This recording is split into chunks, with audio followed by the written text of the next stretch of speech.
Fala pessoal, sou o Fernando Pavani, estou aqui no 5º episódio das Pavanadas. Aqui a gente já falou sobre os antigos oportunistas, a gente já falou sobre os comentaristas da internet e falamos também sobre os maus clientes. E hoje eu quero, a motivação dessa Pavanada é uma frase que eu ouvi durante o feedback que um telespectador aqui do canal deu a respeito disso, uma frase que me martelou a semana inteira. Mas antes, deixa eu fazer uma introdução. Para minha surpresa, a gente tem uma audiência aqui, é um dos quadros que é mais assistido do canal. O canal é muito pequeno, mas as Pavanadas ela tem uma audiência, tem uma atração maior que os demais vídeos do canal, quando a gente começa a falar sobre alguns automóveis e tal, porque nas Pavanadas basicamente quem está aqui é porque já me conhece. Seja alguém do meio dos automóveis antigos, ou seja alguém que está aqui disposto a ouvir o que eu tenho a falar e aprender um pouco daquilo que eu tenho a ensinar, ou melhor, a aprender do pouco que eu sei. Né? E entrou em contato comigo um amigo meu da região sudeste, não vou me estender, mas ele me fez uma parabenização pelo quadro, que muito me envaideceu, me deixou bem lisonjeado, e ele finalizou com uma frase que me martelou muito a cabeça, que é: Pavani, é isso aí, cara, temos que tirar do jogo quem não é do jogo, né? E esse cara, putz, através do trabalho dele, mais de 500 carros antigos foram vendidos no Brasil. Muitos viraram notícia, foi referencial de preço, elevou o patamar de uns carros, do preço de uns carros, diminuiu o patamar do preço de outros. Então, cara, o trabalho dele realmente é de muita relevância, muito significativo no meio dos automóveis antigos. Ele também tem uma equipe espetacular. E essa frase me martelou muito: tirar do jogo quem não é do jogo, né? O quão abrangente pode ser essa frase? A gente pode usar isso para quem fala dos antigos oportunistas, ou quem acha, quem vislumbra ser um antigo oportunista. Até a minha resposta ao Regis, a gente tira do jogo o cara que é um mau profissional, que é algo que eu sempre defendo, né?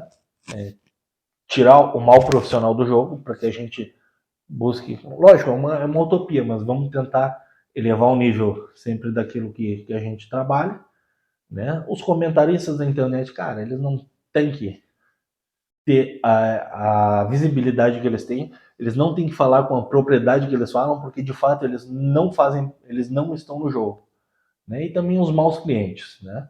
Essa semana eu fui mostrar um outro caso que eu precisava mencionar aqui no quadro, que vem muito a calhar com isso, né? Foi que eu mostrei um Volkswagen, o Fusca, que tem vídeo recente no canal. É um Fusca 65, o cliente, através de indicação, me chamou, né? Pô, fiquei sabendo que tens um Fusca à venda, fosse bem recomendado. Marcamos de olhar o carro, mandei material para ele, falando de preço, tal. Marcamos de olhar o carro, ele já foi junto com o mecânico aprovou o carro, já na chegada, já aprovou o carro. Ele levou a esposa, saíram uns 3 andar no carro. Antes de sair andar, ele quebrou o botão do limpador de para-brisa. Já engoli a raiva. Beleza, cara, vamos fechar o negócio. Depois a gente vê essas minúcias, né? Ele foi, voltou, a esposa sorridente, o mecânico faceiro. Eu pensei, cara, é Pix na certa. Ele me chama e diz: Pavani, esse carro não tem a segurança que eu julgo necessária para rodar diariamente com os meus filhos. Eu digo: não, logicamente, isso não é um carro de uso diário, é um Fusca 65, é um carro para tu usar os domingos, e não é todo domingo que tu vai usar o carro, é um domingo de sol e tal. E ele diz: pois é, não é exatamente o que eu esperava, mas mesmo assim, combina com o meu mecânico aí, eu quero que ele veja o carro por baixo, até para a gente avançar na negociação. Combinamos para uma data posterior, o mecânico dele não podia, e aí, na véspera ele me liga e diz: Pavani, é o seguinte, vou declinar do Fusca. Realmente o Fusca ele não tem a segurança necessária para eu rodar com os meus filhos diariamente. É um ótimo carro, mas para passar os domingos, e não é o que eu procuro. Beleza, cara, vamos lá. O que nós vamos procurar? Um Itamar? Ou de repente vamos para um New Beetle, um carro com uma pegada retrô? É, ou tu quer um neocolecionável dos anos 90? Ele diz: não, a alternativa ao Fusca é E aí ele me falou um determinado sedã compacto atual. E aí eu, cara, desliguei o telefone, concordei com ele, soltei 600 tipos de praga, né? Mas desgraçado, cara, por que tomou meu tempo? Olhando um Fusca 65 ainda, por que tomou meu tempo? Fui mostrar, abasteci o carro, lavei o carro e tal, fui mostrar.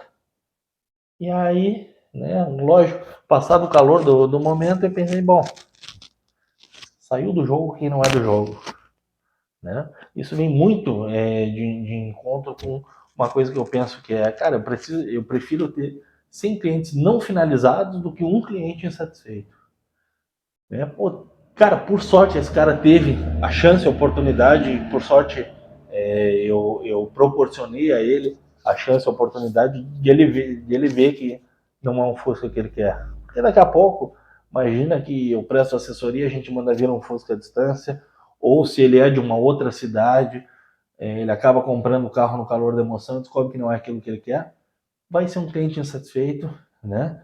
E pela minha experiência, eu sei que o cliente insatisfeito ele acaba colocando a culpa daquilo no vendedor. E quando ele coloca a culpa disso no vendedor, por mais que o vendedor não tenha culpa, o vendedor está lá fazendo a venda, quer ter o lucro, quer ter a comissão e tal, o vendedor se torna um pouco responsável, pelo menos aos olhos do cliente, daquela negociação ela não corresponder à necessidade dele. E aí, cara, eu ia ter que aguentar ele me oferecendo Fusca em outros carros modernos que eu tenho, né? Ele ia tentar colocar o Fusca sempre por um valor perto do que ele pagou, às vezes até maior, porque fez algum investimento ou outro. Então, cara, foi um cliente não finalizado, um cara que não era do jogo e já está fora do jogo, mas eu não tive nenhum cliente insatisfeito com isso, né? Então, é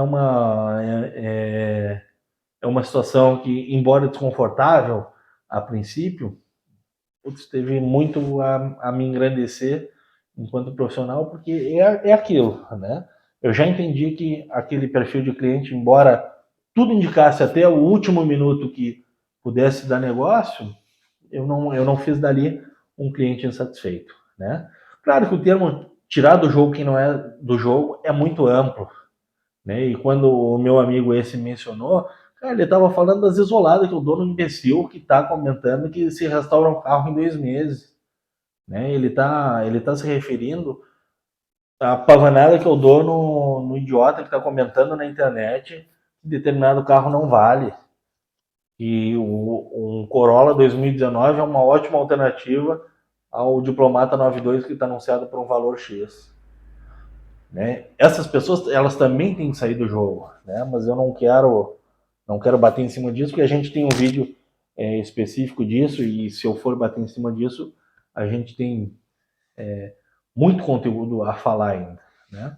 Também assisti essa semana um podcast, eu acho que vem bem calhar, não fui pesquisar a bibliografia da pessoa, né? Mas eu assisti um podcast muito interessante, no qual um dos apresentadores começou a discutir com o entrevistado do podcast, basicamente é o cara que trouxe uma marca que hoje é uma das marcas premium que mais vende, uma marca de prestígio no Brasil, né? Embora hoje ele não seja mais atuante, o cara começou a confrontar ele na ideia de que o concessionário, né? E aí eu estou falando do concessionário, não do revendedor, estou falando do concessionário, aquele que tem a concessão da fábrica para vender o carro, ele está dizendo que isso precisa ser repensado porque o concessionário ele tem que vender diretamente, enfim, cara, eu quis entrar naquele assunto porque eu não pesquisei a bibliografia do cara, mas o cara falou tanta asneira que vem muito vem muito de encontro ao propósito dessa pavanada aqui, desse episódio. Né? Tirar do jogo quem não é do jogo. O cara claramente não é do jogo. Né? O cara resumiu um conceito de concessionária na venda do veículo direto ao consumidor.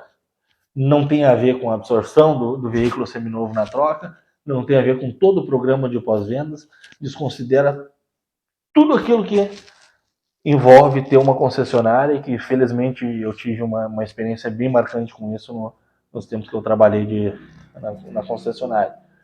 E o que me entristece é que essa pessoa ela tem, né, ela tem uma visibilidade muito maior do que a minha, por exemplo, né? Ela teve um espaço muito maior do que o próprio convidado dele ao bostejar essas ideias, né? Ao trazer essa ideia de uma forma tão simples. Isso acabou me irritando muito ao assistir isso e eu pensei, cara, eu preciso manifestar essa coisa em algum episódio das Pavanadas. Então, quem quiser entender um pouco sobre isso que eu estou falando, depois eu posso mandar minha mensagem privada o vídeo que eu estou falando, um vídeo de 2 horas e cacetada, mas o cara começou a bostejar a respeito das concessionárias e talvez a ideia dele até pudesse ter sentido, mas no momento que ele resumiu a operação de uma concessionária apenas a venda do carro direto ao consumidor final ou direto ao frotista, ali ele perdeu toda a referência. Né? E por sorte, quando eu comecei a ler os comentários, eu vi que tinha muita gente que talvez não tivesse a mesma disponibilidade para argumentar com ele. Mas tinha muita gente falando disso. Então, cara, repito, as frases do meu amigo, vou até falar o nome dele, o José Parra, tirar do jogo quem não é do jogo. Então aqui foi mais um 5º episódio das Pavanadas, né? Foi mais um relato de um caso dessa semana, mais um agradecimento à audiência de vocês, uma breve revolta minha, mas ainda não é naquele molde que eu gostaria, né? Mas, logicamente, não faltarão oportunidades disso. Tem sido muito importante para mim gravar esse quadro. E a audiência de vocês, os feedbacks têm sido ainda mais importantes para mim. Tá certo? Então, mais uma vez, obrigado. Não foi fácil gravar. Perdi hoje vídeos com 20 minutos de gravação, com 15 minutos de gravação. Esse aqui está indo para 12 minutos. Consegui abreviar bastante para trazer num intervalo de tempo menor um conteúdo que eu entendo ser de um pouco mais de qualidade. Tá certo? Muito obrigado pela audiência e um bom dia a todos, uma boa tarde, uma boa noite, seja lá qual for o horário que vocês estão assistindo. Obrigado pela audiência.